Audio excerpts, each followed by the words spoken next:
29 estudiantes. En este momento se encuentra con 5 más. Es miembro de la Sociedad de Matemática Americana y tienen a ver más de 75 trabajos especializados en su campo.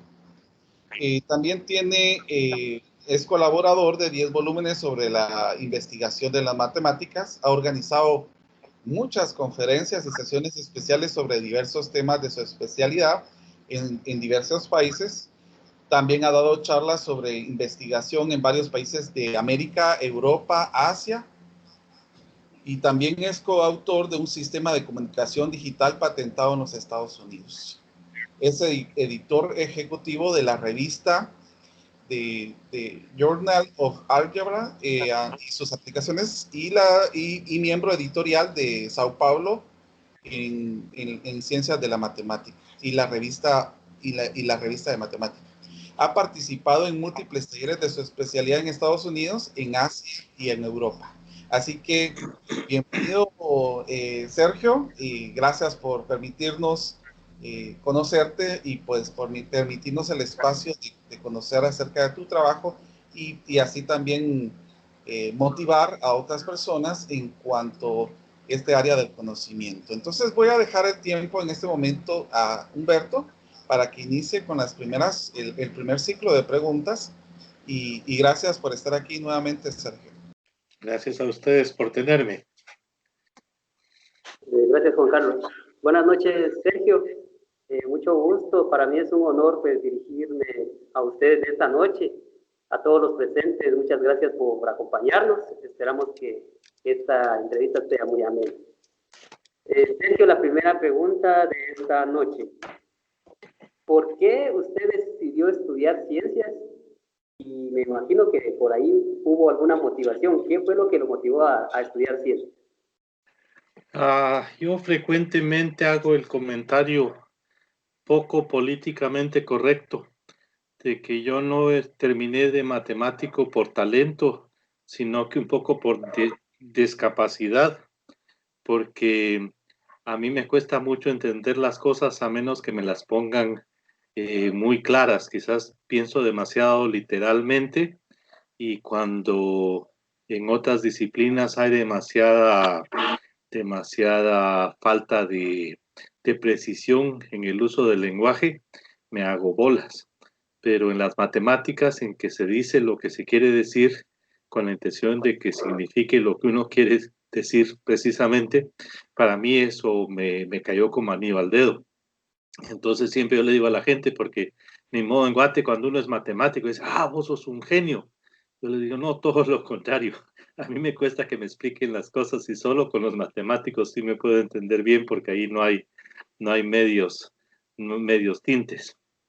Esa es la motivación principal. A mí siempre me gustó la matemática, pero llegó un momento en el que sí me daba cuenta de que en las otras disciplinas me hacía un poco bolas porque necesitaba esa precisión, ese rigor que luego afortunadamente descubrí en la matemática y es como el patito feo del cuento que un día descubrió, tal vez lo que pasa es que soy cisne, porque ahí sí ya encajé bien.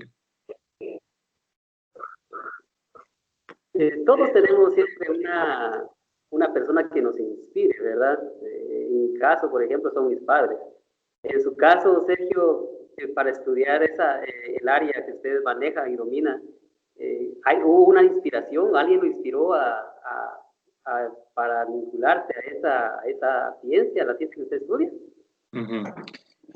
Pues gracias, por cierto, por compartir las preguntas conmigo con un poco de anticipación, porque tuve la oportunidad anoche de ponerme a pensar y decir, bueno, ¿qué digo? Pero lo primero que se me vino a la mente creo que es usualmente lo mejor que hay que decir. Cuando yo estaba en el bachillerato, pues me gustaba la mate, pero nunca me había puesto a pensar que me gustaba la mate, sino que era algo que yo hacía, pero a la hora de ir a platicar con los cuates, yo jamás le hubiera dicho a alguien, qué brutal esa parte en la que estamos ahorita. Y mi hermano un poco mayor que yo, tenía un compañero de clases, que es ahora ingeniero, Minor Ramos Arroyo. Y Minor llegó una vez a la casa a visitar a mi hermano y me dijo, me ha comentado tu hermano que a vos te gusta mucho la mate. Ya llegaste a trigonometría, es que eso es re lindo. Y a mí me abrió la mente a unas oportunidades que jamás se me habían ocurrido solo con el usar la expresión, es que eso es re lindo. Qué chula la trigonometría. A mí jamás se me había ocurrido expresarme sobre la matemática en términos de belleza. Y entonces sí, yo hasta ese día para mí como que mi vida cambió un poco porque me di cuenta de que sí era posible tener un aprecio estético hacia la matemática. Y luego pasaron los años, como pasaba en mi tiempo, este es 1975, me gradué del colegio y había que ir a la U, y la filosofía entonces, yo no sé si así sigue siendo, que si a uno le gustaba la mate había que meterse en ingeniería, y si a uno le gustaba el dibujo había que meterse a arquitectura. A mí me gustaba la mate y me gustaba el dibujo. Y entonces al final decidí que me gustaba más la mate y me metí en ingeniería. Yo saqué todo el primer año de ingeniería en la Universidad de San Carlos. En aquel entonces la carrera de matemáticas solo existía en la del Valle. Y entonces para mí eso era así como haber escuchado una leyenda, porque yo no tenía ni la más mínima idea de dónde quedaba la del Valle o de qué se trataba. Pero ahí viene la segunda influencia, que conocí a un gran amigo, Gustavo Ponce, el famoso Gordo Ponce, físico, pero a quien también le gustaba mucho la matemática y nos hicimos muy amigos, y fue a través de él, contándole precisamente lo frustrado que estaba yo, porque en los estudios de ingeniería no me daban tiempo para hacer las demostraciones. Me dijo, a vos te gustaría donde estudio yo, porque ahí sí se tratan todas las clases. Y entonces, pues por la influencia primero de Minor Ramos Arroyo y después, 6 años después de Gustavo Ponce, creo que ambos tuvieron mucha influencia en que yo terminara estudiando la licenciatura en matemática.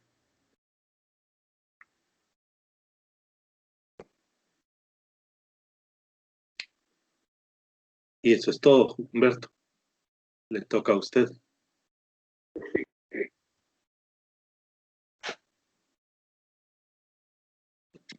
Y tenés apagados.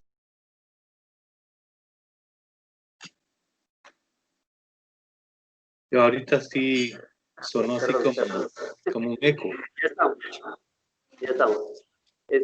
Sergio, en su momento me imagino que tuvo muchas oportunidades o en su mente pasaron estudiar otras carreras, me imagino. Pero ¿por qué se decidió por ciencias y no otras carreras? Ajá. Bueno, ya le conté que yo comencé estudiando ingeniería y sí me parecía un poco simpático porque la gente que estudiaba ingeniería era gente muy práctica en muchas ocasiones, gente que sí eran buenos en mate, por ejemplo, pero realmente sabían hacer cosas con las manos y componer cuestiones, etcétera. Y yo siempre he sido demasiado teórico y para esas cosas sí no daba demasiado pie con bola. Me imagino que hubiera aprendido, pero mis intereses siempre eran bastante teóricos. Y entonces cuando por fin averigüé que existía la carrera en la del Valle, todavía pues un poco de preocupación en la casa más que nada. Mi papá, me recuerdo, estaba muy preocupado y me decía, pero ¿de qué se gana la vida un matemático? En aquel entonces era peor que ahora, en que no había una imagen social de lo que podía ser un matemático. Pero afortunadamente mis padres fueron comprensivos y me permitieron aventurarme. Realmente yo no sabía a qué me iba a dedicar, no sabía cuál era la, la labor profesional de un matemático. Lo único que sabía es que yo en ese momento necesitaba comprender las cosas de una manera especial que solo estudiar matemática me lo permitía.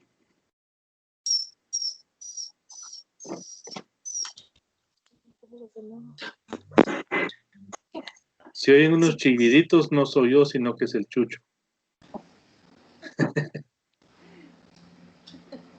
No es que me esté poniendo nostálgico recordando mi juventud.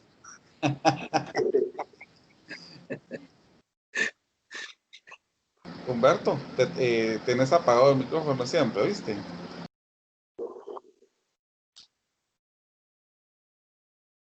Yo pensé que Humberto era el que estaba llorando.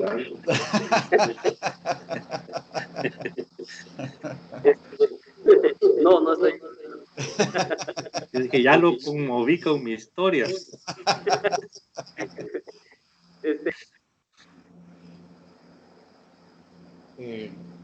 Humberto, te hace la siguiente pregunta.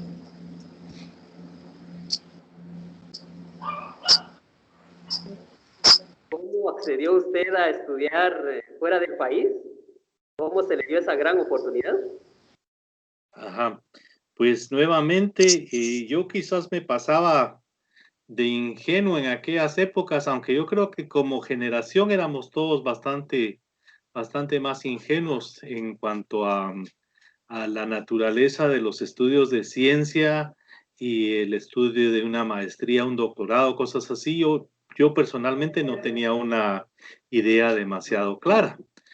Mucha gente de mi promoción sí hablaban de la posibilidad de irse al extranjero a sacar una maestría, un doctorado, y pues uno decía, ah, sí, eso suena bien, pero nunca lo había pensado demasiado en serio.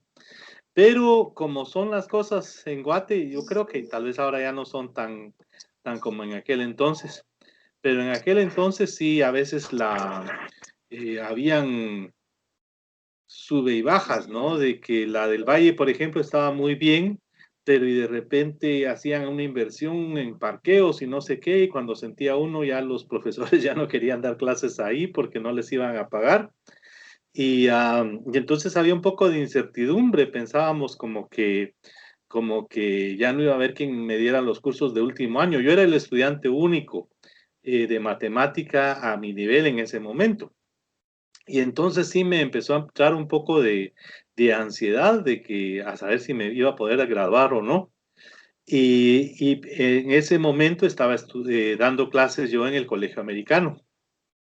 Y uno de los profesores gringos en el colegio americano, un día nos pusimos a platicar entre clases y platicando, yo le empecé a contar mis tristezas. Se puso a llorar así como Humberto. Y, y me dijo, pues yo tengo conectes en la Universidad de Ohio, yo de ahí me gradué, si quiere le escribo al director del departamento y con lo que parece que usted sabe, seguramente lo aceptan.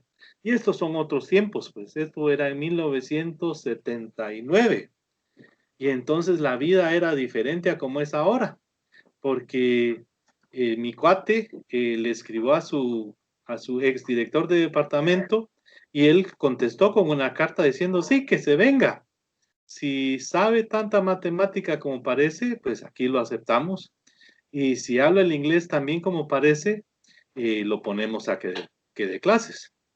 Y entonces me fui. Así realmente el proceso fue muy poco formal comparado con las vueltas que hay que dar hoy en día. Fue muy poco formal, pero también era así, pues yo lo llamo ingenuidad realmente de la época, ¿no? Esto es antes del email, antes de la internet. Una llamada telefónica de larga distancia salía carísima. Y entonces yo me vine a estudiar aquí en la universidad donde terminé de profesor. Me vine a estudiar, pero realmente sin saber ni dónde quedaba, ni cómo era, nunca había visto una foto. Me vine a sorprender del pueblito en que quedaba, porque era un pueblito chiquito. No era, yo le decía, bromeaba con la gente y les decía, yo he visto a los Estados Unidos en las películas, pero no se veía así, porque es un pueblito pequeño y tranquilo, pero sí, nuevamente fue una cosa de la, casi como de buena suerte y de seguir las oportunidades, ¿no? Y luego, después de eso, ya habiendo terminado la maestría, entonces ya empecé un poco a abrir los ojos y a darme cuenta de que quizás con mi preparación habrían otras universidades que podrían abrirme las puertas. Y fue de esa manera que terminé yéndome a Raleigh, North Carolina, a la Universidad Estatal de Carolina del Norte, a sacar el doctorado. Y eso fue un buen paso por muchas razones, conocer otro lado, pero también una de las cosas más bonitas de haber hecho eso es que me abrió la puerta para regresar aquí de profesor, porque las universidades en los Estados Unidos y en Europa tienen usualmente reglas de que no contratan a sus propios graduados. Lo consideran un incesto académico, de que si uno aprendió de los profesores de una universidad, entonces, ¿qué va a venir uno a contribuir de nuevo? Y entonces, pero como yo me había ido después solo de haber pasado 2 años aquí, me fui a Carolina del Norte por 4 años. Y entonces cuando abrieron plaza aquí, ya regresé realmente como producto de importación. Y entonces así fue como regresé y ya llevo 30 y pico de años aquí de regreso. No me estoy poniendo muy nostálgico, Sergio. Ah, vaya. Yo estoy un poco preocupado porque lo veo ahí. No te preocupes, Sergio. Lo veo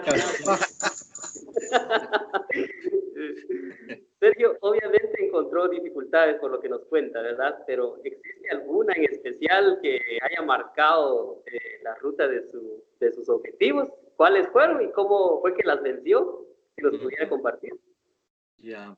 La cosa más difícil para mí fue la soledad, porque me vine yo solito y realmente sin saber a dónde iba. Quizás me pasé de seguro de mí mismo, pero ya cuando me llegó el momento de decir, puchica, ¿qué estoy haciendo aquí? No conozco a nadie, no hablo el idioma como para tener amigos. Hablaba el idioma como para hablar de matemática, pero la amistad requiere comunicarse mejor.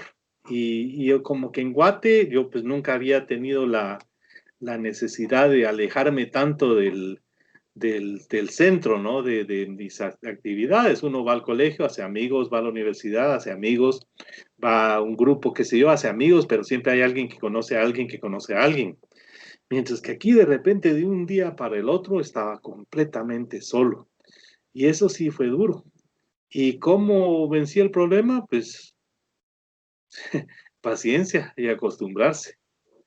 A mí me alegra mucho ahora cuando vienen los patojos a estudiar aquí en los Estados Unidos, pues el mundo nuevo que tenemos, porque a muchos de esos patojos antes de que se vengan a estudiar acá, yo ya los conozco por el Facebook. Y entonces en la mañana los veo echando punta, contando chistes con los cuates. Luego vienen y esa misma noche están ahí en el Facebook contando chistes con los mismos cuates. Como que la capacidad de comunicarnos en el mundo actual es tan diferente a lo que era en 1979. Cuando yo me vine de Guatemala, sí era así como, puchica, ¿cuándo voy a volver a ver a mi familia? Porque ni siquiera tenía demasiado claro cuál era el horario de las clases. Como no había internet, entonces era de ver si en la biblioteca del Colegio Americano tenían un folleto de esta universidad para que explicara un poco de los horarios. Y entonces se venía uno y la despedida así como, bueno, a ver cuándo nos vemos, a ver cuándo me dan feriado. Pero era bien difícil comparado con lo que es hoy. Yo creo que en eso sí hemos avanzado mucho. Y lo que le decía, las llamadas telefónicas, era pagar $1 por minuto para hablar por teléfono y se le pasaba un aló, ¿me oís? Sí, ¿cómo estás? Bien, vaya pues, y cuando sentía uno ya $5 por nada. Pero no, yo creo que eso sí, tal vez fue bueno para mí también conocer la soledad, porque a esa señora, aunque uno no le quiere agarrar cariño, tendrá que conocerla en algún momento, y para mí eso fue lo que sucedió. El primer par de años estando acá fueron difíciles en ese sentido. Seguramente durante su estancia, tanto en Guatemala o fuera del país, ha tenido o tuvo experiencias positivas y negativas ¿Será que nos podría compartir alguna que le haya marcado hasta el momento, hasta la fecha?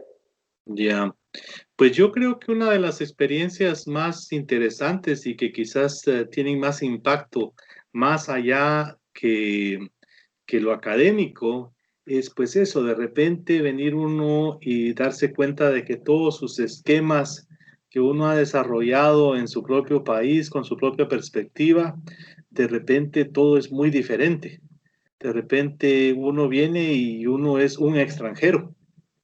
Ya uno no es la persona a la que creció en Guate y que conoce según uno a todo mundo y que tiene amigos y que más o menos hay una cierta referencia social de quién es uno. Y de repente uno está aquí y es completamente un desconocido, un extranjero, la gente no sabe qué pensar de uno y es más, a veces creen que saben más de uno porque tienen las nociones precreadas de que, él es guatemalteco, entonces seguramente le gusta Cielito Lindo. Cosas así, pues donde uno dice pero lo positivo de eso es que uno se da cuenta también que uno mismo a veces en su país no trata a todas las personas con el respeto que se merecen, porque uno también tiene esos marcos mentales donde uno tiene sus prejuicios y sus concepciones sobre que este es de tal lado o se fue a tal colegio o estudió en tal universidad y realmente eso no es lo que desarrollan las personas. Entonces, venir acá, por ejemplo, yo al principio la impresión era, puchica, ir a conocer gringos y que cómo se llevarán con uno, etcétera.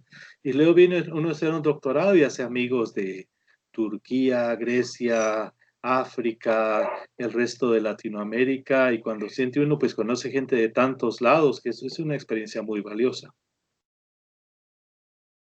La pregunta crucial de mi participación, Sergio, ¿qué es lo que más extraña de Guatemala? Ajá. Todo. Todo. Es como la patria no hay. El paisaje, la música, la comida, la gente. Pero sí, yo creo que más que nada es eso, el modo de la gente, el sentido del humor, la cierta confianza de que uno, por ejemplo, se puede estar bromeando y nos entendemos. Si esta entrevista quizás me la estuviera haciendo una persona de otro país, yo no le hubiera puesto a molestarlo de que, ya se puso nostálgico, ya le veo los ojos llorosos. Ese tipo de humor es tan nuestro que pues el sentido del humor es una cosa simpática, porque no quiero decir que la gente de los otros países no lo tenga, pero lo demuestran, lo expresan de manera diferente. Entonces, a mí me pasa que yo voy a Guate, por ejemplo, y me gusta irme a meter al mercado central, parte a comprar recuerditos y cuestiones así, pero más que nada para ir a regatear. Y no porque yo sea buen regateador, porque tengo muy mala noción de cuánto deben costar las cosas, pero por el contacto personal, ir a molestar a la doñita y hacerle chistes, etcétera, y que la gente se ríe y más o menos le agarra a uno la onda. Esa experiencia, y yo aquí siento que me paso de serio. Entonces, yo estoy en Guatemala y es risa y risa porque la gente le agarra la onda a uno. Y sobre todo que a las personas le da mucha nostalgia, ¿verdad, Sergio? Sí, es difícil. Es difícil. Gracias, Sergio. Juan Carlos, el tiempo es para vos. Gracias, Humberto. A usted, Sergio, muchas gracias. Así que, como tú decís, realmente, pues, el estar fuera del país siempre cuesta. Yo le comentaba en algún momento a Humberto y a exalumnos que están aquí que un tiempo para poder estudiar fuera también. A mí me afectó bastante el estar fuera del país y más porque yo tenía a mi esposa y mis dos patojos, ¿va? Entonces sí me costó bastante y realmente pues es algo de admirar de vos, ¿va? El animarte, lanzarte, porque muchos no tienen, muchos no tenemos esa decisión y para poder ir a cambiar cosas para nosotros. Pero me gustaría ahora, Sergio, que nos contaras acerca de los estudios que vos haces y en los que vos te moves. Ya, pues cuando yo me vine acá, pues lo que sabía de matemática lo había aprendido en la Universidad del Valle. Y uno de mis profesores allá, para él lo mejorcito era la teoría de categorías. Entonces a mí me llamaba mucho la atención estudiar teoría de categorías, muy influenciado por el profesor Gillot. Y entonces me vine para acá y comencé los estudios aquí en Ohio University. Y aquí lo que estaba pegando en ese momento era la topología conjuntista. Era el centro mundial de la topología conjuntista, el departamento en el que estoy yo ahorita.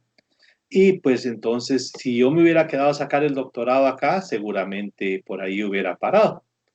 Pero como decidí irme a otro lado, descubrí algo muy interesante, que de eso a veces uno no se da cuenta en Guatemala, que habiendo, por ejemplo, acá 50 estados y cada estado con 40 universidades.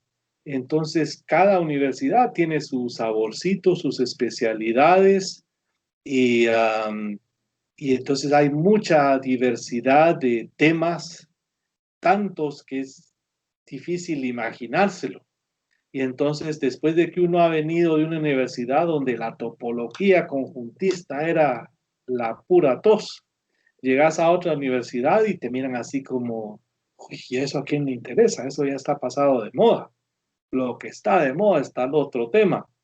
Y eso fue una buena lección a aprenderla porque aprende uno a ver las cosas con perspectiva. De que quizás luego habrá otra tercera universidad donde lo que uno está haciendo pues tampoco les importa. Entonces, por irse especializando más y más, los círculos se van haciendo más pequeños y la cantidad de gente con la que uno se comunica a veces termina siendo bastante pequeña. O nos reunimos y cada quien da sus charlas y la gente lo escucha a uno, pero así muy dentro de sí están pensando, eso está interesante, pero mejor sigo haciendo lo que estoy haciendo yo. Porque si me pongo a perseguir lo que están haciendo los otros, pues ellos van a ir siempre a la cabeza porque comenzaron antes, mientras que en lo que estoy trabajando, pues seguramente yo puedo sacarle más provecho, ¿no? Pues habiendo dicho eso, la cuestión es que cuando me fui a Carolina del Norte, ahí sí había una señora que trabajaba en teoría de categorías y como ese era el sueño, era lo que me había enseñado mi profesor en la del Valle. Yo dije, puchica, categorías. Y la señora esta además las aplicaba a la semántica de los lenguajes de computación. Entonces yo dije, cabal, ya se arregló todo porque estudio las categorías, que es lo que quiero estudiar. Y luego cuando regrese a Guatemala me dedico a la computación, porque como que se le veía más futuro a eso que a la academia. Pero al final ya no terminé trabajando con ella, no nos llevábamos demasiado bien y me conocí a un profesor ahí que sí tenía fama de súper buena gente y con él trabajé teoría de anillos. Y interesantemente, uno de los profesores que yo había conocido en Ohio también era de anillos. Y entonces cuando terminé el doctorado, yo solo dije, mire qué casualidad que terminé trabajando en su tema. Y él me dijo, bueno, hablando de casualidades, ahorita tenemos una plaza abierta precisamente para una persona de álgebra, ¿por qué no solicita chance? Y entonces lo hice y así fue como regresé acá. Entonces, por mucho tiempo me dediqué a los anillos, estudiando los anillos, y la especialidad era los módulos. Un módulo para un anillo es como un espacio vectorial para un campo. Me dediqué a eso bastante tiempo, luego empecé a ver las aplicaciones que las mencionaste en mi pequeña descripción de vida, de la teoría de códigos correctores de errores, y eso es lo más cercano a las aplicaciones que he hecho yo. Y me ha ido bien porque aquí en la universidad no había ninguna otra persona que se dedicara dentro de los matemáticos a hacer eso. y a los de ingeniería electrónica ese tema les interesa mucho, todo lo que es teoría de la información. Y entonces terminé haciendo bastantes amistades con ellos y algunas colaboraciones, y de ahí también sale el otro punto de echar chile del Vita, que es una patente para un sistema de comunicación a prueba de bloqueos enemigos, una cosa un poco bélica, pero eso era lo que estaban haciendo ellos y yo solo les di un pedacito de la matemática que necesitaban. Bueno, mira, en el caso de cuando nosotros empezamos a escuchar de matemática, bueno, cuando, por ejemplo, a mí, cuando yo era pequeño, siempre me gustó la matemática. eh, bueno, se me hacía más fácil porque el tener lecturas y todo se me complicaba un montón hasta que llegué a estudiar una maestría que me dejaron bastante lectura, fue que uno empezó a tenerle consideración más a la lectura. Pero las matemáticas se me hacían más amigables porque, bueno, yo la relacionaba más a poder observarlo en el entorno. Y bueno, yo no sé si vos conoces a Manuel Morales, pero Manuel Morales no, me impartió un curso precisamente de cómo se llama, de diedros y también de estos, de la dinámica en cómo se llama, en grupos. Y pues me pareció bastante interesante y cada vez que él impartía un nuevo tema, pues siempre era algo interesante escuchar, el ver cómo se podía ver la matemática, incluso en las teselaciones, ¿verdad? En las teselaciones de Penrose, que fue otro de los temas que me agradó bastante visualizar, ¿verdad? Ahora, con relación a esto, Sergio, ¿qué bondades crees vos que puede brindar la matemática en el entorno y por qué consideras vos que es importante estudiarla?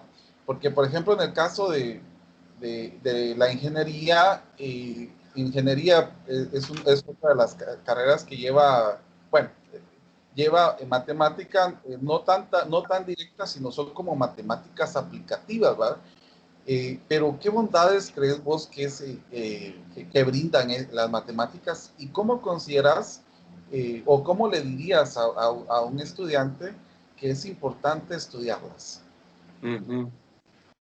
Bueno, yo creo que el mundo a veces da sorpresas, hay cambios repentinos de la noche a la mañana y, y lo que uno está pensando en un día que sirve para muchas cosas, al día siguiente quizás ya no sirve para tantas cosas.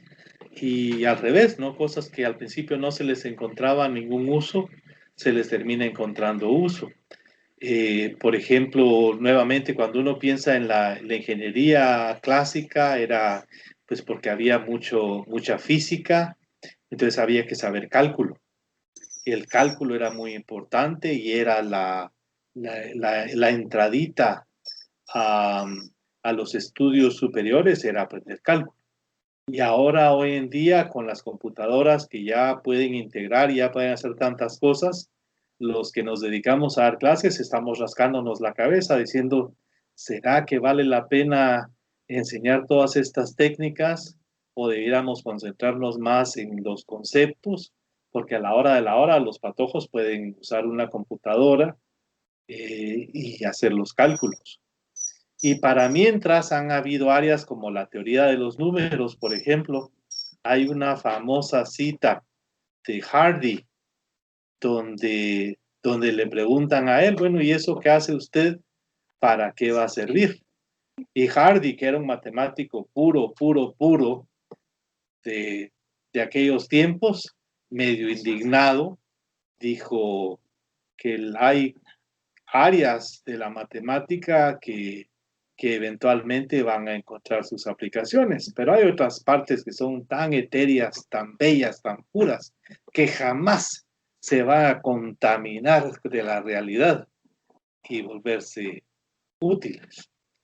Y para él, el exaltamiento de la belleza de la teoría de los números hizo que más bien dijera algo que está incorrecto, porque en el mundo actual, con la criptografía, por ejemplo, entender la teoría de números es clave, porque toda la seguridad de los sistemas de comunicación está basada en el hecho de que factorizar un número entero grande como el producto de dos primos enormes es una cosa muy difícil aún para una computadora. Algo así de sencillo es muy difícil para una computadora, y para mantenernos adelante de la curva hay que entenderlo. Entonces la gente que hablaba de esas cosas tan etéreas que según Hardy jamás iban a tener aplicaciones, ahora tienen aplicaciones porque las necesidades del mundo han cambiado. La teoría de los códigos correctores de la que yo estaba hablando, la matemática que se usa allí es campos finitos, mucha teoría de números, cuestiones así. Y es más, yo aprendí de esta expresión de Hardy leyendo un artículo muy bonito que era así de divulgación y decía... la teoría de los códigos correctores, este es el título, teoría de códigos correctores, un contraejemplo a la noción de Hardy de la matemática. Porque este es un ejemplo de algo que se hizo en su momento por las puras ganas y que ha terminado siendo una cosa lo más útil que hay. Y entonces los matemáticos usualmente decimos que sí, que estamos desarrollando el arsenal para el futuro. Y pues muchas veces eso no es cierto. Muchas veces hacemos cosas porque son bonitas, pero nadie nos puede decir, apenas en algún momento histórico puede llegar a la gente a decir, aquella cosa que molestamos tanto a Juan Carlos porque él estaba dedicado a esas cosas que no iban a servir para nada, ¿qué va a hacer ahora, 50 años después? Les estamos encontrando aplicaciones en un área que en aquel entonces ni siquiera existía. Y entonces eso es lo que sucede, por ejemplo, ahorita con la crisis esta del coronavirus. Vemos que de la noche a la mañana, cosas que no estábamos usando mucho, ahora las estamos usando montones. Yo le tenía fobia al Skype, porque el Skype ya hace mucho tiempo que existe, pero yo siempre mi impresión del Skype era, me voy a pasar media hora, ¿me oís? ¿Me oís? No, y vos me oís, mirá, y se me fue la imagen, y ya mejor colguemos, mejor nos escribimos un email. Pero ahora que de repente se convirtió tan necesario esto, el Zoom y todas esas cosas, y cuando uno siente, no, pero sí se pueden hacer las cosas. Y hay cosas que se pueden hacer hasta mejor que lo que los estábamos haciendo antes. Entonces, cuando surgió la crisis a mediados del semestre pasado, me agarró en curva. Yo decía, puchica, ¿ahora cómo voy a hacer? ¿No? Tengo que aparecerme el lunes a dar mis clases, y me defendí como gato panza arriba. Pero ahora ya este es el segundo semestre que estamos en este modo, y ya le encontré el modo al Zoom, ya conseguí mi iPad donde puedo hacer cálculos y compartir la pantalla y todo. Y ahora ya está, yo siento que estoy dando clases mejor en este método que antes. Y entonces aquí va lo que estaba tan reacio y decía, no, pero si eso, ¿de qué sirve? ¿Para qué sirve? Bueno, porque no había la necesidad. Pero ahora que ha habido la necesidad, ya empieza uno a comprender también las oportunidades. Y cuando uno va encontrando las oportunidades, de repente cosas que uno no sabía que podían ser útiles, terminan siendo útiles. Pero ¿quiénes son los que van a encontrar la utilidad a las cosas? Bueno, las gentes que sepan esas cosas, ¿no? Entonces, volviendo a la pregunta original, perdón, este fue un desvío enorme, pero volviendo a la pregunta original, hay temas de matemática que uno no sabe si van a tener utilidad, pero mientras tengan algo de estructura, hay que seguirle dando. Y está bueno también no vivir con las ojeras demasiado apretadas. A veces los matemáticos puros nos ponemos las ojeras y ya no vemos el mundo. A mí sí me gusta darle una espiadita de vez en cuando porque a veces que uno ve un tema y dice, esto yo no sé cómo, pero esto quizás va a tener una utilidad aquí o allá. Entonces hay que saber un poco de las dos cosas, pero nuevamente, alguien que solo sepa de los problemas del mundo real, pero no sepa matemática, no va a encontrar la matemática que resuelve esos problemas. Y por otra parte, alguien que solo sepa de matemática, pero no le está poniendo atención a los problemas de ingeniería, etcétera, o de biología, o de qué sé yo, pues tampoco va a poder encontrarlas. Entonces, una persona en el mundo actual debe ser un poco multidisciplinario, aunque hay necesidad de especialistas también. Hay demasiado conocimiento y a veces hay que tener a este que solo una cosa entiende, pero nosotros debemos estar al tanto de cuándo llamarlo. Es complicado, hay mucho conocimiento y afortunadamente hay muchas personas inteligentes y con el paso del tiempo también se da uno cuenta de que yo a veces digo, ya ese tema sí, ya mejor no me meto a aprenderlo, ya tengo suficiente con lo que estoy luchando. Pero ya sé a quién llamar. Si se me ocurre un problema por ahí, yo sé a quién llamar. Me llamó mucho la atención el término que mencionaste de Hardy, de que la matemática no se contamine con la realidad. Es bastante interesante esto porque yo les he dicho a mis estudiantes de que, el hecho de que no todos los temas de matemática son aplicables en vida. Y esa es la belleza de la matemática, porque no se limita con la realidad como vos lo mencionaste.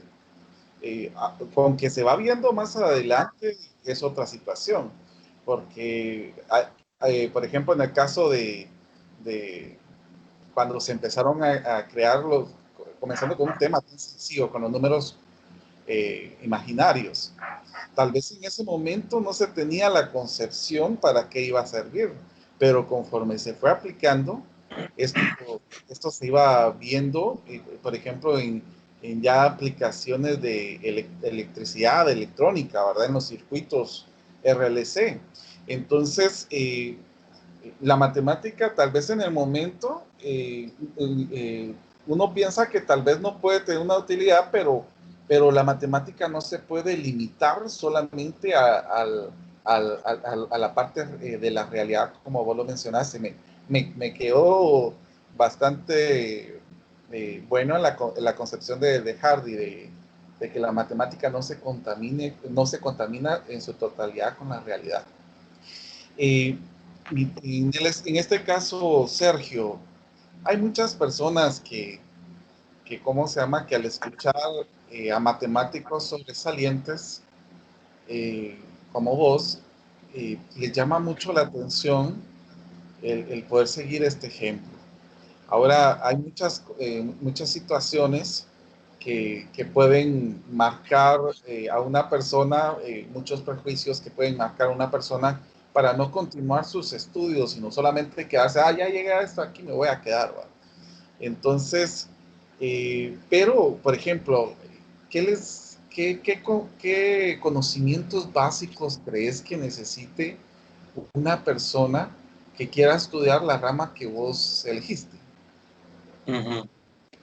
Pues es interesante porque en Guatemala, por ejemplo, nuestra tradición académica es de pensums cerrados, completos, ¿no? Uno va a estudiar la carrera tal y le dicen a uno, el primer año estudia estos cursos, el segundo año estos, el tercer año estos, el cuarto estos, y así se gradúa uno.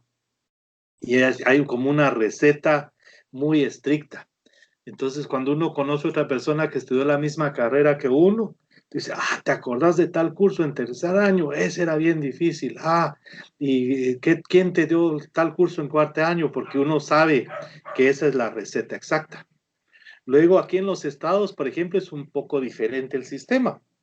Es un poco como que en lugar de tenerte un menú de lo que vas a comer todos los días a lo largo de tu carrera, lo que te dan es unas como fundamentos dietéticos, donde te dicen, no, usted lo que va a necesitar es tanta proteína, tanta tantas vitaminas, tantas calorías, qué sé yo. Yo de esas cosas no sé.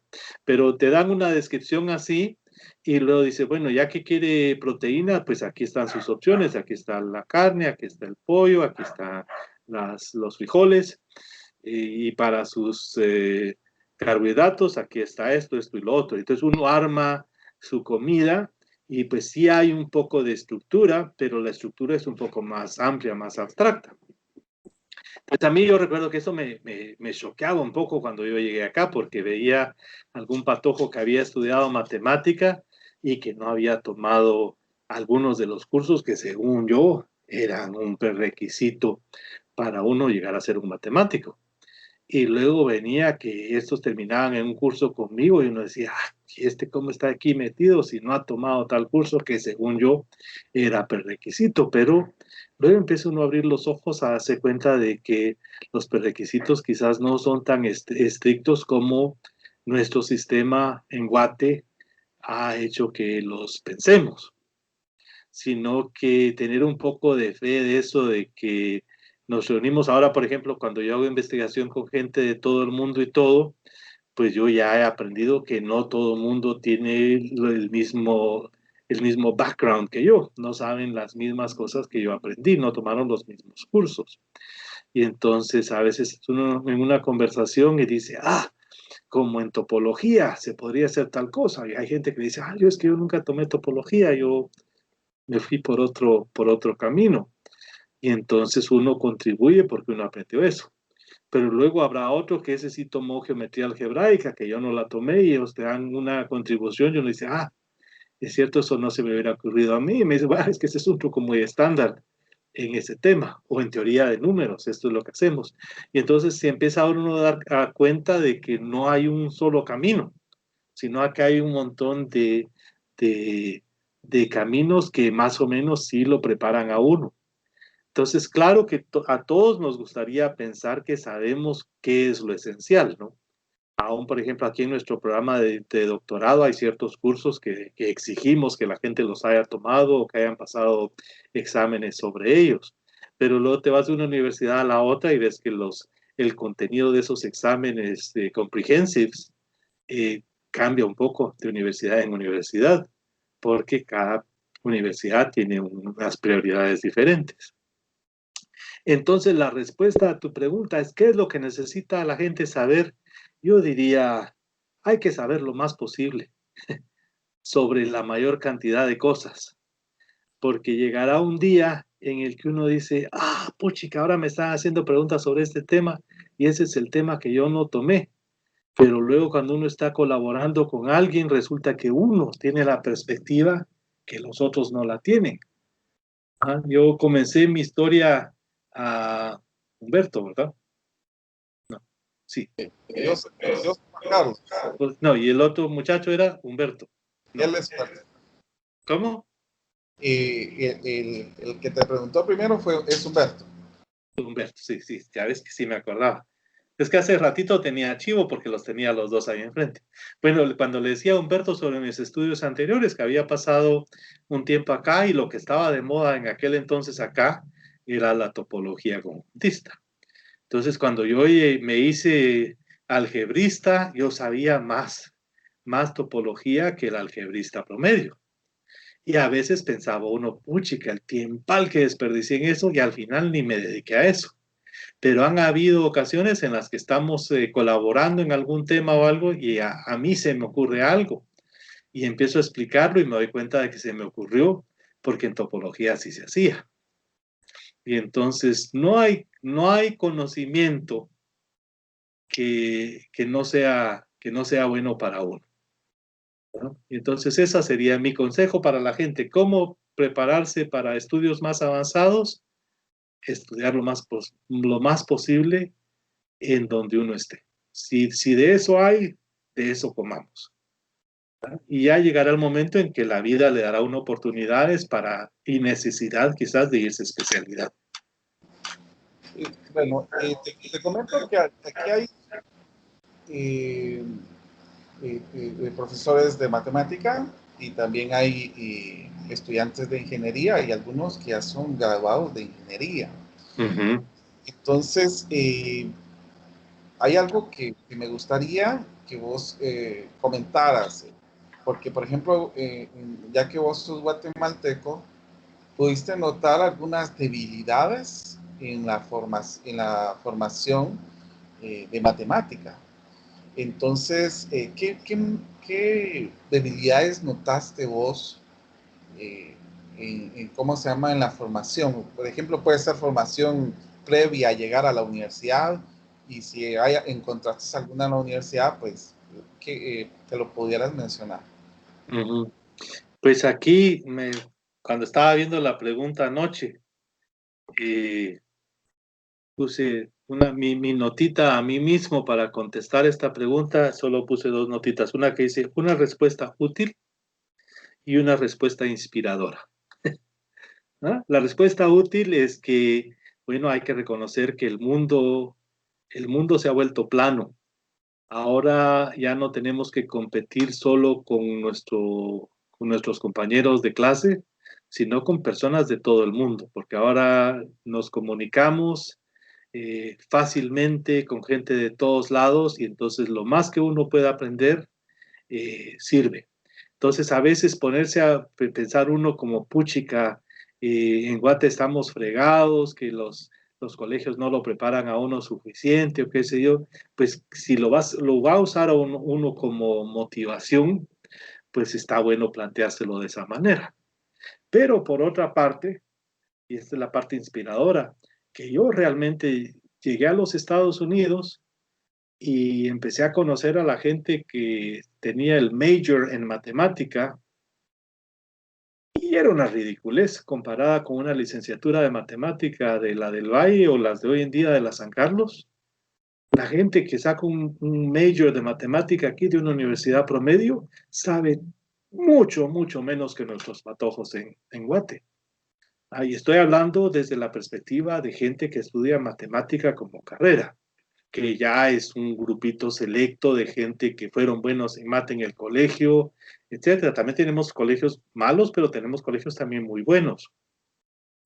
Entonces, la respuesta inspiradora es que no hay que dejarse achicopalar.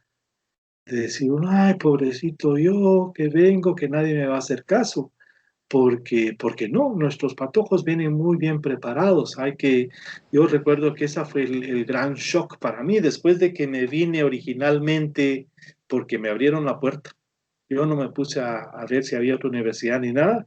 2 años después, cuando ya comencé me salí de Ohio y me fui a sacar el doctorado en otro lado, me sorprendí tanto que había una gran demanda. Me sentí como jugador de fútbol americano, porque se estaban peleando por mí. No, véngase para acá, no, véngase para acá, nosotros le ofrecemos esto, nosotros le ofrecemos lo otro. Y empieza uno a decirse cuenta, puchica, mi preparación de Guatemala, con trabajo duro y con esfuerzo, me ha hecho una persona competitiva. Y entonces, ¿estaré yo diciendo que un grado de las mejores del mundo? Seguramente hay universidades en el mundo donde nos dan reata, pero combatiendo con una universidad promedio de los Estados Unidos, yo creo que las universidades guatemaltecas o los colegios guatemaltecos sí ofrecen muchas cosas. Más que nada, también tiene que haber un individuo que, que le ponga coco. Yo me gradué y yo sabía que entre mis compañeros del colegio, yo era uno de los 2 o 3 que éramos pilas en mate.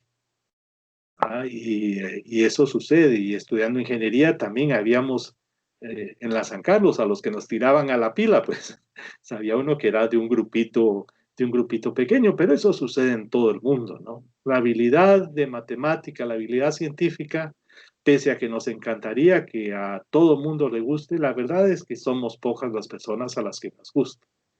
Y yo siempre le digo a la gente, si uno tiene la habilidad, el gusto y la vocación para dedicarse a la ciencia, uno también tiene la obligación casi como de dedicarse a la ciencia. Porque si nos tocaron esos dones, es una vergüenza, es una traición a la vida no usarlas. Sí, realmente pues yo también he visto cuando hacen algún tipo de comparación, porque por ejemplo en Sudamérica la matemática que han manifestado pues van en un ritmo normal. Aquí en Guatemala tal vez se ha querido como acelerar en algunos aspectos, pero no se han enfocado directamente en lo esencial que es como razonar, argumentar. O sea, yo sé que esto llegó a esta solución, ¿por qué? Sino que tal vez nos hemos enfocado en cómo se llama, en llegar a la solución, pero no, hemos perdido de vista tal vez la parte de cómo se llama, de ver más allá de lo que estamos haciendo, ¿verdad? De conocer los demás objetos matemáticos que puedan estar vinculando, porque por ejemplo, para ingeniería hay algunas concepciones, porque por ejemplo, en ingeniería lo más importante aquí es lo aplicativo que pueda haber en matemática. Inclusive si yo recuerdo, yo también inicié, estudié ingeniería, pero una de las cosas que decían, bueno, fue el recibimiento que yo tenía, era que ¿por qué demostrar lo que ya está demostrado? Entonces, ¿cómo se llama? Conceptos así tal vez pueden como que minimizar lo que yo puedo poder ampliar con otros conocimientos más, ¿verdad? Entonces, ¿qué consejo darías vos para mejorar la enseñanza en matemática aquí en Guatemala? Las preguntas difíciles las guardan para el final. Porque, bueno, nuevamente, volviendo a lo de las comparaciones, eso es la pregunta no solo de Guatemala, sino de cualquier parte del mundo. Ahorita yo me reúno con mis compañeros, bueno, ahora ya no me reúno porque tenemos el COVID, pero cuando nos reuníamos, ¿de qué habla uno? ¿Y cómo hacemos para convencer a los patojos de que sí vale la pena hacer una demostración? ¿Cómo hacemos para que no quieran solo memorizar unos pasos y aprender las cosas?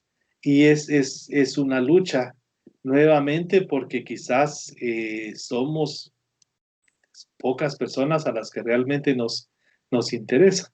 Quizás lo que es importante para nosotros, los profesores, para que no nos traumemos demasiado, es eso, comenzar a comprender de que hay gente cuyas necesidades e intereses quizás son un poco diferentes a los nuestros. Por ejemplo, a los matemáticos nos gusta demostrar las cosas. Y entonces llega uno a un momento en que uno piensa que si uno no demuestra las cosas, uno fracasó y lo que uno les dio no es la materia que uno quería haber dado. Pero hay veces que eso no es demasiado cierto, pues hay veces que aún, por ejemplo, en el curso de cálculo como se da, pues se aprende bastante más pese a que uno ya no les da las demostraciones. Sí hay momentos en los cuales se explican las cosas un poco más allá y hay estudiantes que sí cachan eso. Entonces, nuevamente, por sanidad mental, digo yo, hay que, hay que no preocuparse demasiado porque la gente no quiere aprender las cosas como uno quisiera dárselas, sino que pues seguir haciendo lo más posible, pero van a haber algunos estudiantes que sí quieren saber, pues, y a esos se les da, ¿no?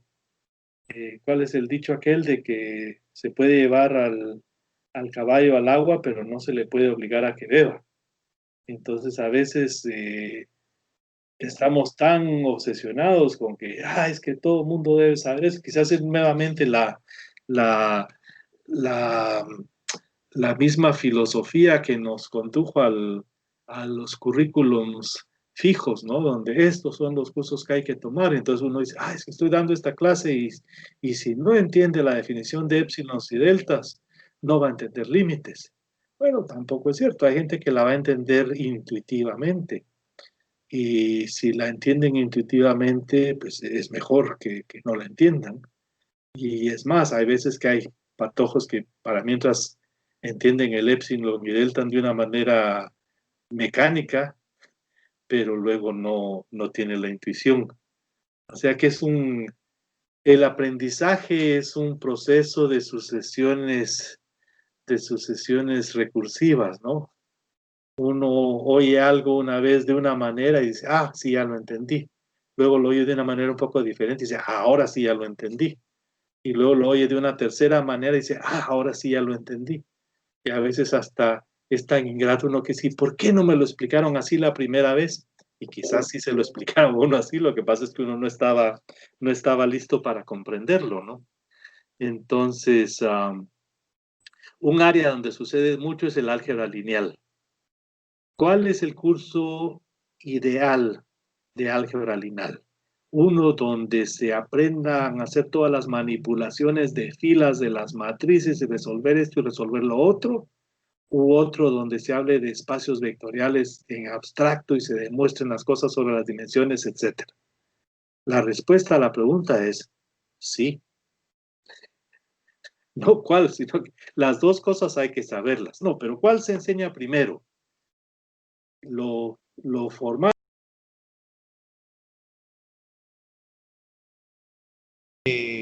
Sergio, fíjate que se te apagó tu micrófono.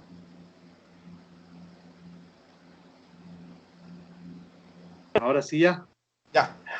¿Hace cuánto rato que se apagó? Hace como unos 5 segundos, tal vez. Ya, las malas palabras se oyeron. ¿Es así? Ojalá que no. Perdón. Yo creo que por eso se puso en mute, vamos. Censurado. Ya, bueno, no sé si te contesté algo útil o si me hice... No, sí, está bien, está bien.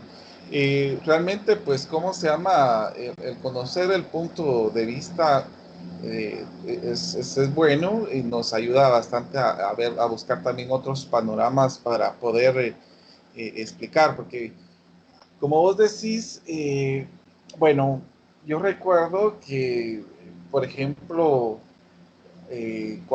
cuando uno estudia ingeniería, el aprendizaje es como a la brava, le dicen aquí en cómo se llama, porque uno aprende por su propia cuenta. Los contenidos son tan amplios que realmente quedan inclusive muchos vacíos cognitivos y eso pues al momento de, por ejemplo, si estás en la matemática 1, al momento de pasar a la matemática 2, esos vacíos que van quedando son los que se van complicando más en el proceso de adquisición en los conocimientos. Porque, por ejemplo, a vos como te dijeron, va, que chilera la trigonometría, a mí cuando me toca dar el tema de trigonometría es uno de los temas que me apasiona dar porque yo sé que aquí esta es una base fundamental para los temas que vienen, por ejemplo, en cálculo, cuando ves sustitución trigonométrica, cuando ves la parte de poder derivar usando las identidades trigonométricas y es un tema bastante importante. Pero a veces por el tiempo que se da, porque se da un contenido bastante amplio, quedan bastante vacíos, ¿verdad? Que realmente la formación viene ¿cómo se llama?, a afectar bastante al ver los otros contenidos. Y otro de los temas que a mí me fascinan impartir, yo estuve en una institución casi como 8 años impartiendo álgebra lineal. Para mí es un curso que me fascinó. Y yo creo que se logró bastantes cosas al estudiar, pero siempre y cuando la enseñanza tenga su tiempo, tenga su espacio para poder, ¿cómo se llama?, generar más conocimientos. Sergio, ¿qué recomendación podés darle a los que están aquí presentes para que ellos se motiven a continuar con sus estudios y no se estanquen solamente en quedarse en una posición? Pues hay que echarse al agua. Hay que creer en los sueños y luchar por los sueños. Y hay que a veces que aunque uno no tenga demasiado claro hacia dónde van los sueños, pero si es a lo que uno siente que le toca en la vida, pues hay que meterle con valor. Yo me refería mucho en la conversación con Humberto sobre la ingenuidad que yo tenía de patojo, porque si comenzaba la universidad y uno debiera comenzar a pensar, bueno, ¿y cómo me voy a ganar la vida? Pero cuando yo descubrí la belleza del estudio de la matemática, realmente no me importó nada más, que esto es lo que yo necesito hacer para sobrevivir como ser humano en este momento. Y luego, ¿a qué me voy a dedicar? Ya me lo ingeniaré después. Como decía, comencé el doctorado y hasta pensaba, voy a sacar un doctorado en teoría de categorías aplicadas a la semántica de los lenguajes de programación. Así puedo llegar a Guatemala y ser programador. Es completamente irreal, pero era porque yo tenía un sueño y quería perseguirlo. Y entonces yo creo mucho en eso, que hay que seguir los sueños. Eso a veces es un mal consejo. Yo, por ejemplo, tengo estudiantes de doctorado ahorita y ahorita el mercado académico de los Estados Unidos está bastante malo. Y como tradicionalmente los doctorados son gente que termina de catedráticos en las universidades y ahora con todos los cambios y que si la educación va a ser online y que si ya no se sabe si la carrera de los profesores seguirá siendo tratada con el respeto desde ahora, pues uno dice, bueno, tal vez no debiera estar aconsejándole a estos patojos que sigan sacando doctorados, sino que trabajen en algo más práctico. Pero luego me pongo a pensar en el momento en el que yo hice esas decisiones, en las cuales también el futuro como un doctor en matemática para un guatemalteco en aquel momento no era una cosa, era difícil convencer a mis papás que me dejaran abandonar ingeniería y dedicarme a la matemática porque era un futuro tan incierto. Pero pues la vida me ha tratado bien, he logrado sobrevivir eh, dedicándome a lo que me gusta sin morirme de hambre ni fallarle demasiado a mi familia. Y entonces yo creo que hay que luchar por los sueños, ¿no? Quizás llegue un momento en el que uno tiene que decir, bueno, no, hasta aquí llegué porque sí ya tengo responsabilidades y todo, y esto no me está produciendo, pero para mientras yo pueda, hay que, hay que como que tener también un pequeño plan B para uno poderse estar sosteniendo, pero únicamente abandonar el sueño si no queda otro recurso. Anoche, en lo que estaba leyendo las preguntas, y yo ya sé que esta es una de las últimas, no se desesperen, muchachos, ya se va a terminar. La única notita que puse, escribí el nombre de mi hijo. Yo tengo 4 patojos, ya grandes todos. El segundo de mis hijos es cantante de ópera. Aquel fue a la universidad a estudiar eso, canto de ópera.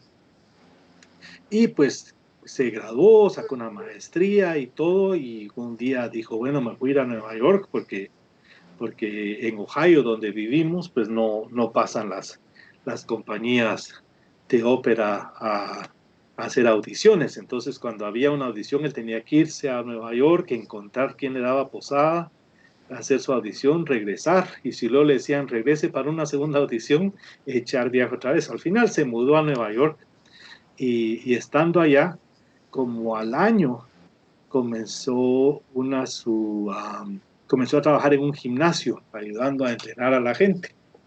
Y empezó a crear también su empresa online, ayudando a los profesionales jóvenes para mantenerse en forma. Y todo el mundo dijo, ya se dio por vencido, ya abandonó el sueño del canto y está haciendo algo más práctico, más realista. Y aquel dijo, no, yo estoy haciendo esto porque no quiero abandonar mi sueño. Y si yo ahorita tuviera que aceptar cada contratito tonto que me salga como cantante, donde saldría perdiendo pisto, pagando yo por mis propios viáticos para ir a algún lado solo por el gusto de dedicarme a cantar, terminaría detestando el canto. Yo quiero seguir amando mi sueño y luchando por mi sueño, pero también tengo que crear un fundamento estable, de manera que si en lo que eso pueda ser exclusivo, no solo hacer las cosas en cuanto al canto, que sí sean un paso adelante en mi carrera, porque no lo necesito para pagar el alquiler. El alquiler se paga con el plan B, con lo que hace uno durante el día. En cierta manera, yo a mi hijo siempre le decía, bueno, en cierta manera eso hacemos los profesores en las universidades de investigación aquí en los Estados Unidos, porque damos clases también, y a veces damos clases que no es la clase favorita, pero eso es el trabajo del fundamento. Y aparte de eso, sí ya tiene uno la libertad académica de dedicarse a soñar, de investigar cuánta locura se le ocurre. Pero en el caso de Daniel, Daniel es mi hijo número 2, el cantante, por ahí lo van a oír, está en un grupo que se llama The Opera Men, y ya salió su primer disco que se llama Disney Goes Classical, y él y Opera Men cantan When She Loved Me, de la película Toy Story. Ya estoy campo pagado. Pues, pero él es muy sensato, y él me decía, para poderme concentrar y solo hacer lo necesario. ¿Cómo se llama la banda? Ópera, aquí, perdón, estamos haciendo, a ver si me dan comisión. Opera Men.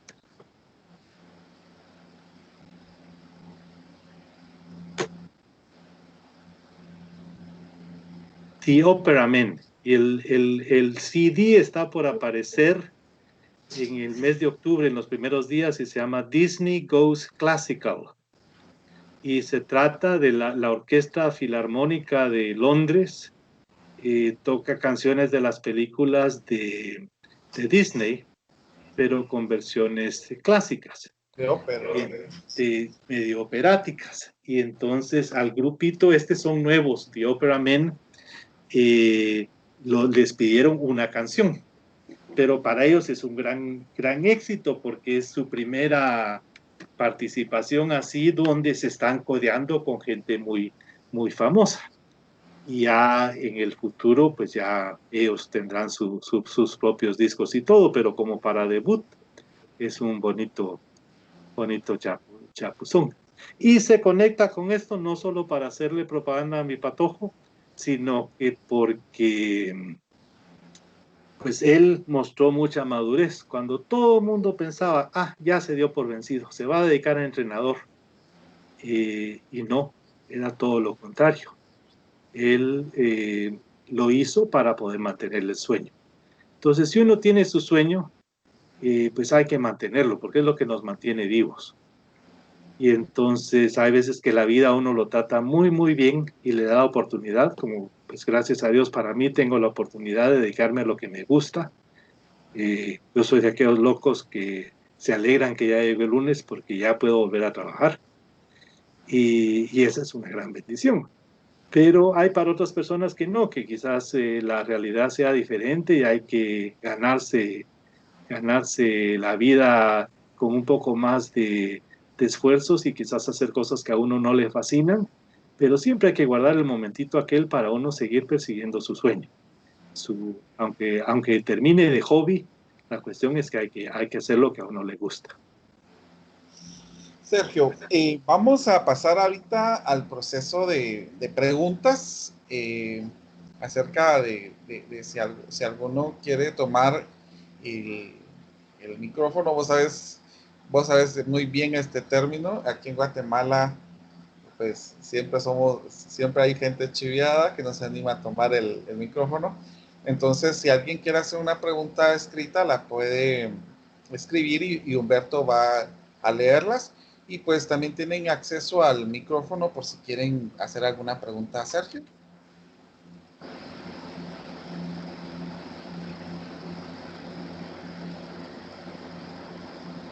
¿Cómo se llama? Ah, ese ya la respondiste vos de cómo se llama la banda.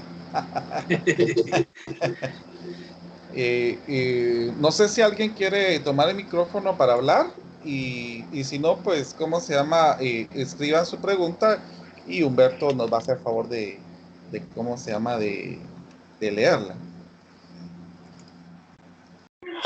Buenas Muy noches. buenas noches. Buenas Hay dos. noches. Le doy permiso, cedo a la chica que habló. Gracias. Sergio, muy buenas noches. A mí me gustaría preguntarle, o más bien que nos hiciera una recomendación sobre tres libros que usted ha leído y que realmente considera que sería una muy buena opción para que todos pudiéramos leerlos. ¿Libros de matemática o libros de qué tema? ¿Sí? Ajá. Ah, hoy sí me la puso difícil. 3 libros.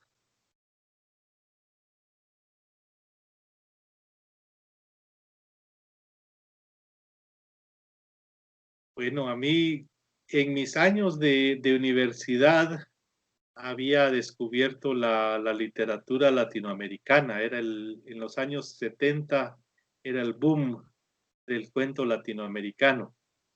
Y entonces recuerdo leer los libros de Jorge Luis Borges y de Julio Cortázar. Y después de eso, desafortunadamente, llegué a una época en que por andar estudiando en matemática y me daba cuenta que había tanta matemática y tan poco tiempo, que cada vez que me ponía a leer por placer, me entraba un poco de culpabilidad. Decía, no, ahorita debiera estar aprendiendo alguna otra rama de la matemática. Pero aún ahí después llega a tal grado que ahora cuando me pongo a leer cosas sobre otras ramas de la matemática un poco más lejanas a lo que yo hago, empiezo a sentirme culpable de que no, ahorita debiera estar haciendo investigación un poco más cercana a mi tema.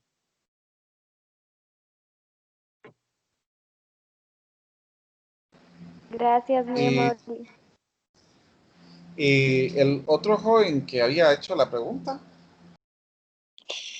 Buenas noches, mi nombre es Álvaro Rivera. Pues actualmente yo estoy estudiando la carrera de administración de empresas, ¿verdad? Ajá. Y me gustó algo que él decía, por ejemplo, que pues a muchas personas pues no se les da la matemática, ¿verdad? Y es difícil a veces entender la matemática y por ejemplo, más que todo como un consejo o algo que me pueda reforzar como entre la administración y la matemática. Como le digo, bueno, personal, pues a mí sí la matemática me cuesta mucho. ¿Algún consejo que usted me pueda dar o...? Pues no darse por vencido. No tener vergüenza de preguntar. Y otra cosa que para mí me ayudó mucho en mis años de universidad es hacer grupos de estudio. Cuando yo estaba en la universidad, pues iba uno, escuchaba al profesor y las cosas iban moviéndose muy rápido. Entonces después nos reuníamos, hacíamos las tareas juntos y lo que uno comprendía se lo explicaba a los otros. Las cosas que uno comenzó comprendiendo las termina comprendiendo aún mejor porque ya pasó por el proceso de explicarlo. Y para mientras las cosas que no comprendía, pues habrá algún compañero en el grupo que se las explique a uno. Pero tampoco conformarse con que ya le dieron a uno la respuesta. Uno se conforma solo cuando uno dice, ahora sí ya la entendí. Porque yo eso aún lo veo entre mis estudiantes. A veces ellos hacen una pregunta y en cuanto ya tienen la respuesta, ya como que la quieren marcar y decir, ah, ya, misión cumplida, ya tengo la respuesta. Y yo les digo, no, no, no, no, la misión solo va a estar cumplida cuando tú puedas ver dentro de ti mismo y decir, ¿podría yo obtener esa respuesta? ¿O solo porque ya la tengo? Es un poco como lo que decía Juan Carlos, el argumento de la gente de que, bueno, ¿y para qué me están demostrando cosas que ya están demostradas? El proceso de hacer una demostración no es porque necesite ser demostrada, sino que el proceso de hacer una demostración es porque uno quiere comprender por qué es que funciona la cosa. Entonces uno no la está demostrando para demostrársela al mundo. El primero sí, el investigador que descubre algo, pues él lo está demostrando para confirmar de que sí es cierto. Pero el resto de nosotros, cuando hacemos la demostración, es para convencernos a nosotros mismos de que sabemos por qué funcionan las cosas. Entonces, cuando uno está trabajando en grupo, pues no conformarse con que ya terminamos la tarea. Bueno, mucha, entonces ya vámonos porque ya podemos entregar la tarea mañana, sino que si no, no nos vamos sino hasta que yo entienda de dónde salió esto. Y claro, habrán otros miembros del grupo que digan, no, no, si ya terminamos, vámonos. Pero no faltará un buen compañero que diga, ah, sí, sí, sí, yo te lo explico. Muchas gracias. No hay de qué, con mucho gusto.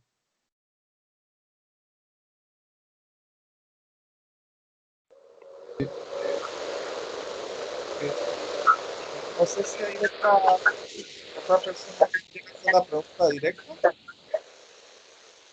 Ah, y bueno, si no pasamos a las que escribieron, y Sergio, Muy dice bien.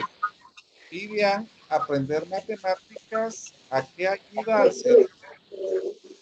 Al estudiarla y repasarla constantemente, como hacer que los niños, cómo hacer que los niños aprendan a descubrirla y se enamoren de ella. Ujú. Pues sí, nuevamente es la pregunta del millón, ¿verdad?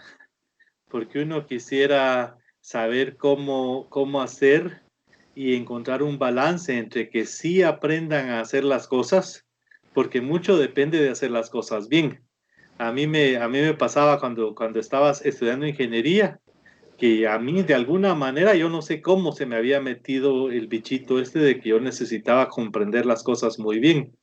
Y entonces llegaba a los exámenes ya habiendo comprendido las cosas bien, yo podía demostrar cualquier cosa sobre cálculo elemental, pero no había llegado a aprender a sacar una integral rápido, porque esas son dos cosas diferentes, ¿no? Yo podía demostrar los teoremas, pero no sabía hacer los cálculos, porque aprender los teoremas también requiere mucho tiempo, no es un proceso gratis.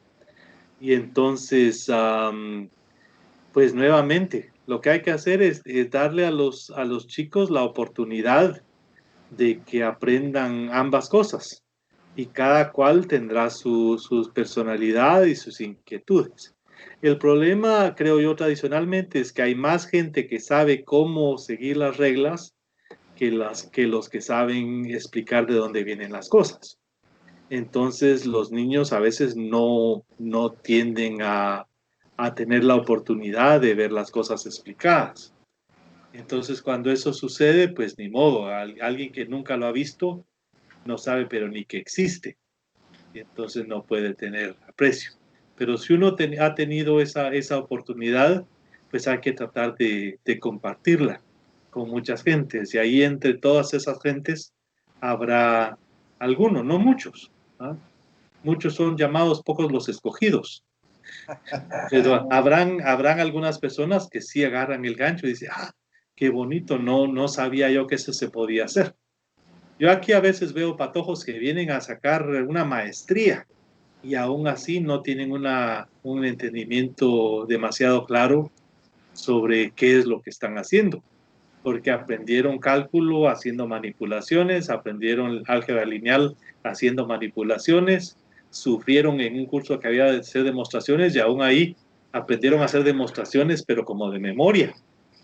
Y luego vienen a descubrirse de que cómo es este mundo tan raro donde usan más palabras que símbolos. Pero sí, paciencia y ser buen ejemplo. Y muy bien, fíjate que Aide menciona, perdón, usted mencionó el término pictografía, o me equivoco, para investigar sobre lo mismo. No, criptografía. Criptografía. Criptografía, sí. No sé si alguien más va a hacer una pregunta abierta al público. Para ver si alguien quiere hacer una pregunta.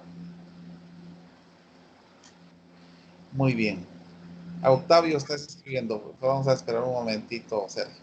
Muy bien. Y pregunta Octavio, ¿ha investigado sobre criptografía cuántica? Ajá. Yo he estudiado, bueno, la palabra estudiado puede querer decir muchas cosas, ¿no? Puede querer decir que uno tomó un curso o que uno ha investigado el tema. Investigado de criptografía, no, pero de tratar de darme un poco de idea sobre los sistemas de información cuántica y de las computadoras cuánticas, sí, pero un poco a nivel de curiosidad. No sé suficiente mecánica cuántica como para dedicarme a eso, y también siempre he sido un poco tímido sobre la criptografía. La criptografía es un área difícil de la matemática porque de lo que se trata es se trata de hacer algo, hay algún proceso que es fácil de hacer, pero difícil de deshacer. De manera que el romper el código requiere deshacerlo, y esa es la ventaja de que como es difícil. Entonces, por ejemplo, si yo le doy a usted dos números primos enormes y los multiplico, pues eso se puede hacer. Tarda uno bastante tiempo, pero se puede hacer. Y luego el número es el producto, ese es el secreto.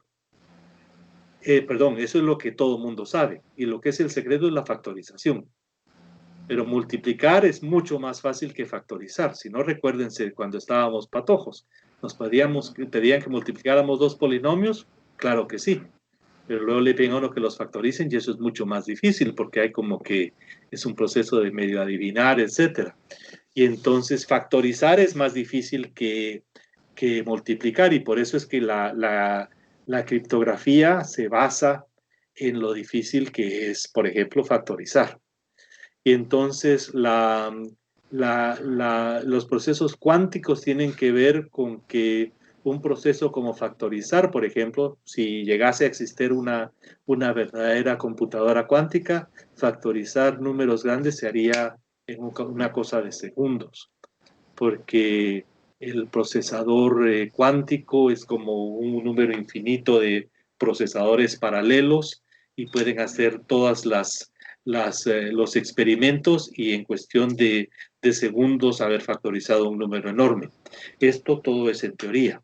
Pero por eso mismo la investigación ahora dice, bueno, tenemos que pensar en otros problemas que aún con una computadora infinitamente paralela, que es lo que es una computadora cuántica, aún así el problema sea difícil de deshacer. Y hay problemas así, hay unos problemas de grupos generados por curvas elípticas en geometría algebraica, donde el problema pensamos que es difícil y hasta el momento parece ser difícil, pero la noción clave es ser difícil, pero esa es una noción que no está demasiado bien definida. Entonces, demostrar que algo es difícil. No se puede hacer. Entonces, solo nos tenemos que llevar porque hasta el momento, con los algoritmos que sabemos o los algoritmos que divisamos en ese tipo de arquitectura, esto parece ser difícil. Y por ahí va la investigación que se hace en criptografía cuántica. Gracias. Gracias, Octavio. Dice, Disculpe. Felicitaciones por su logro. Sí, ¿y alguien iba a hablar? Samuel. Sí, buenas noches, ingeniero Juan Carlos. Buenas noches, Sergio. Mi nombre es Samuel Hernández. Una de las preguntas que quisiera hacerle es ¿cómo le podríamos hacer, o usted que ya tiene como experiencia estando en Estados Unidos, qué ventajas tiene y cómo podríamos nosotros para aplicar, estudiar como una maestría o algún doctorado en Estados Unidos o en el extranjero sería conveniente y, y cómo podríamos comenzar? Ujú. Pues yo creo que estudiar en el extranjero es una buena experiencia. A uno le abre los ojos sobre muchas cosas. No es solo lo que se aprende académicamente, sino que lo que uno aprende sobre la vida, ¿no? Estaba comentando yo algo que a veces uno se da cuenta de aún de las perspectivas erróneas que uno mismo tiene en su patria cuando va a visitar otro lado y a uno lo tratan también ahí como extranjero y uno dice, puchica, qué feo que lo traten a uno así sin saber quién es uno y luego se da cuenta de que uno quizás también ha cometido ese error a lo largo de su vida. Pues hay muchas cosas buenas sobre estudiar en el extranjero. Eh, yo creo que en los Estados Unidos hay bastantes oportunidades. Yo no sé de todas las disciplinas, yo más que nada de lo que sé es muchas gracias por las flores que me están echando.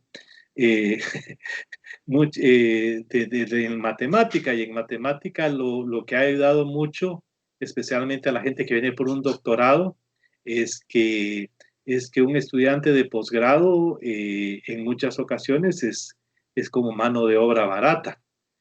Pues vienen a la universidad y a uno le dan la colegiatura y algo de platita a cambio de dar una clase o dos.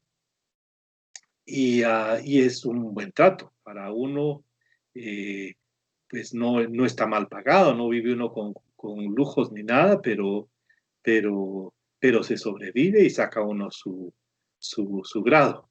Ahora va a depender de las necesidades de la universidad, eh, de qué cursos dan, cuántas gentes necesitan, etcétera, ¿no?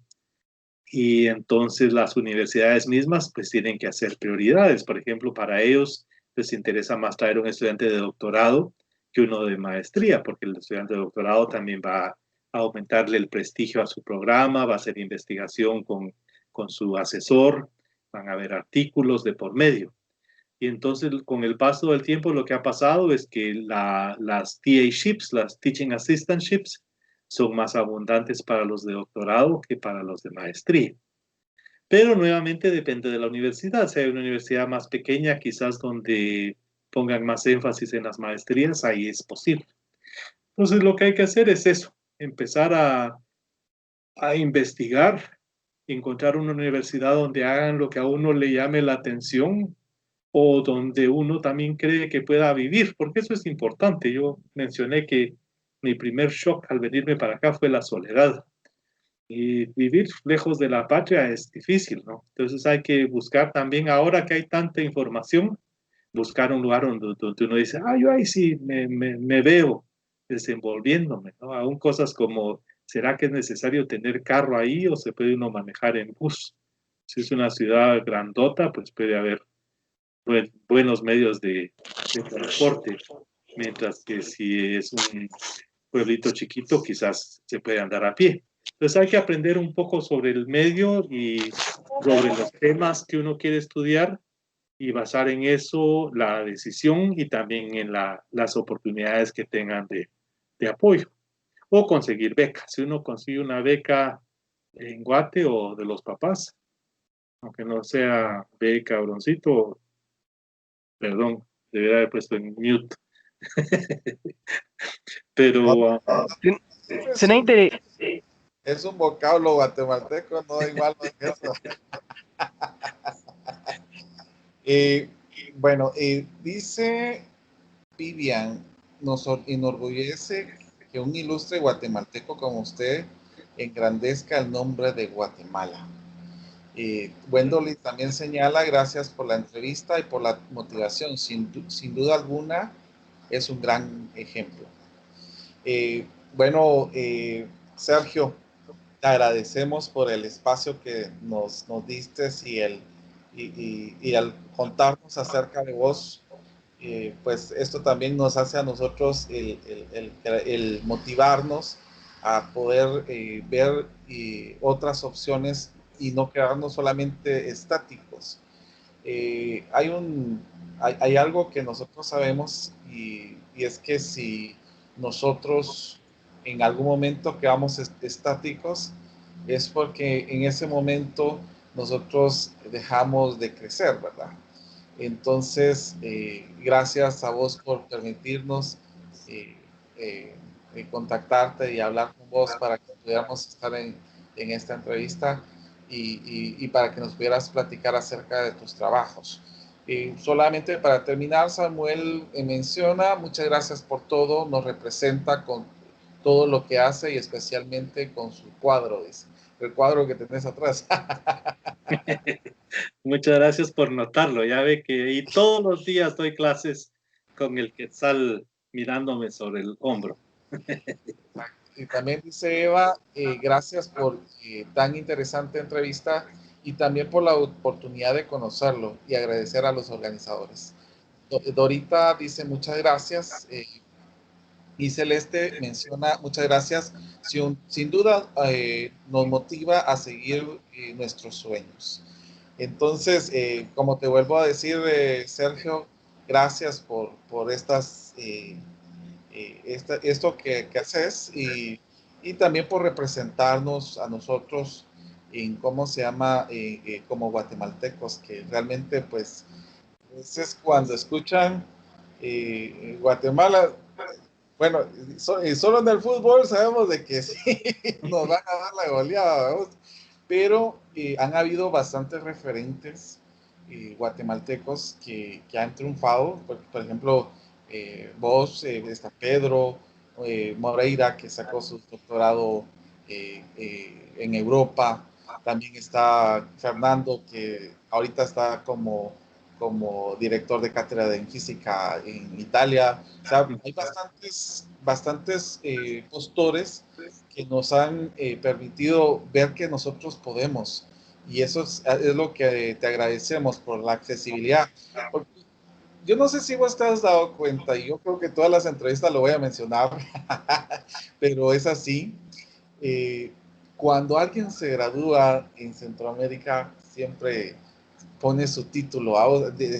Bueno, yo soy el doctor tal, ¿verdad? Yo soy el licenciado tal, yo soy el ingeniero tal, pero vos sos bien accesible y esa humanidad pues te hace también ver más grande, ¿verdad? Y agradecemos también esa humildad que vos tenés también al compartir normalmente lo que vos has vivido. Ahora a mí me agradecieron por la entrevista y también dice Leonel, gracias por permitirnos conocer parte de vivir de matemática.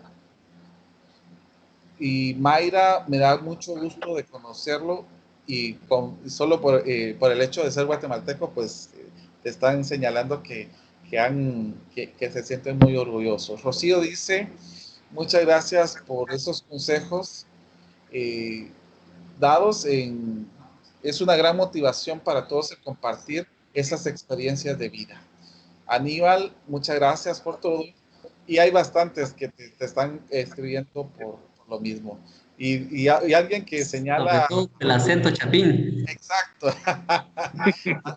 Que mucho se pierde, realmente se pierde ¿cómo se llama? El acento y vos lo tenés. Ese es el grupo de tu hijo, ¿a vos? Ahí están, sí. Me puse a buscarlo en Facebook. Esta es la página de Facebook de ellos. Y aquí esto, Compartirla, Sergio, copiarla y compartirla para que así nosotros la podamos tener. ya. Ahorita una buena manera es que se puede buscar en YouTube y pueden encontrar el video este. Los oyen cantar la canción esta. ¿Quién es Y tu hijo, vos? mi hijo es este de la derecha. Aquí, no sé, ¿se ve mi mano? Sí, se ve la mano. Sí, sí, sí. Ahí está, él es de la derecha. Parece Aquí, ser. ¿Qué canción es la fíjate que si vos querés que se escuche, tenés que compartir sonido para que, por si querés ponerla para que se escuche. Pues yo no quería abusar de la amabilidad. La canción es esta, se llama When She Loved Me. Es de la segunda, de la Toy Story 2. Ah, de Toy Story 2. Ah, ya. Si querés podemos a ver si suena. Lo que pasa es que tenés que volver a compartir y hay una opción que te dice compartir audio. Si no, no se escucha. Bueno, si me tienen paciencia. Dale, vos dale. Hay tiempo, Juanca. Aquí dice share screen. Lo único que dice es share screen, no dice share sound. Y bueno, si lo estás compartiendo desde celular, por lo que yo veo, pero si lo haces No, de la compu. de la compu, es que se mira bien chiquito el, ¿cómo se llama? Pero si querés mandarme el enlace, yo lo pongo, si vos querés. Eso podemos hacer. Yo te lo envío y después vos me haces propaganda, te doy comisión. No. Mejor que nos den puntos. No, porque ya ve que la clave es que uno no se queda contento, sino hasta que uno ya entendió los puntos. Eso No, son puntos de encuentro, no de clase. ¿Qué tal, Leonel? Mucho gusto de verlo por acá. Aquí sacándole unas pocas risas por ahí. Ah, muy bien. No, parte del quehacer matemático tiene que ver con el buen humor y el carácter del docente. Eso es lo que yo he aprendido y ahorita pues cambié mi metodología a una forma coloquial en la cual me coloco en un diálogo con los alumnos, tratando de despejar las estructuras rígidas. Entonces, me gustó mucho lo que estaba compartiendo, todos los sinsabores que pasó, pero gracias a Dios uno se levanta cada vez después de cada golpe, ¿verdad? Pero bueno, yo los felicito, muchas gracias. Yo tengo ahorita otra conferencia a la cual meterme, que es con el grupo de electroquímica. Entonces, Dele, Leonel, te cuento, Leonel estudió conmigo un curso que se llama, Matemáticas Discretas con Teorías Axiomáticas. Yo se lo estuve impartiendo.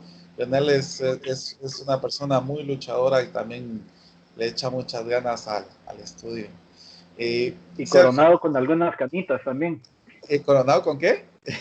Con algunas canitas ya. Ah, sí. Entonces, ahí estamos el grupo de patojos peleando. Ahí estamos. Y como te digo, pues Sergio es un alumno muy bueno, y le pone muchas ganas y lo felicito también por eso, Leonel. Sergio, fíjate que nosotros tenemos una página que se llama Los Pitagóricos. Si vos me mandas el enlace, yo puedo compartirlo ahí para que lo vean con mucho gusto, ¿viste? Muy bien. Y nuevamente, Sergio, te agradezco bastante por la oportunidad y gracias por la participación. ¿Los pitagóricos la tienen en Facebook o aparte? Fíjate que sí, está en Facebook. Se llaman Los Pitagóricos, es un triangulito que se mira ahí, un triangulito haciendo honor a Pitágoras. Ya. Yo los busco y así también los empiezo a seguir. Con gusto, gracias, Sergio. Okay. Pues, como te digo, este es un grupo que nosotros tenemos para tratar de crecer y tratar de ¿cómo se llama? De no quedarnos estáticos. Realmente, pues, el origen que tuvimos con Humberto de empezar a hacer estas entrevistas es para conocer a todas las personas que han triunfado en el mundo de la ciencia. Y pues, esto es un ejemplo para nosotros y te agradecemos nuevamente la accesibilidad que has tenido con nosotros. Y como te digo, muchas veces cuando nosotros miramos a personas que han tenido triunfos, pues esto nos motiva a nosotros y ciertamente vos sos una persona que nos representa y pues qué gusto el que muchos de aquí que estén aquí en el grupo pues también puedan tener esa accesibilidad y tal vez entrevistarlos en el futuro para conocer a nuevas personas que tuvieron ese alcance para poder ser promovidos en un estudio. Y pues gracias, Sergio, por los ejemplos que vos nos das. Señores, me alegra mucho que ya Humberto ya no se ve tan triste. Yo creo que ya lo motivaste. Es parte de la motivación, Sergio. Así me alegra, porque yo me había quedado preocupado. Pero no, Sergio, no se preocupe, todo bien, todo en orden. Sí, bien. Bueno, chicos. Gracias por todo, Sergio. Gracias por todo.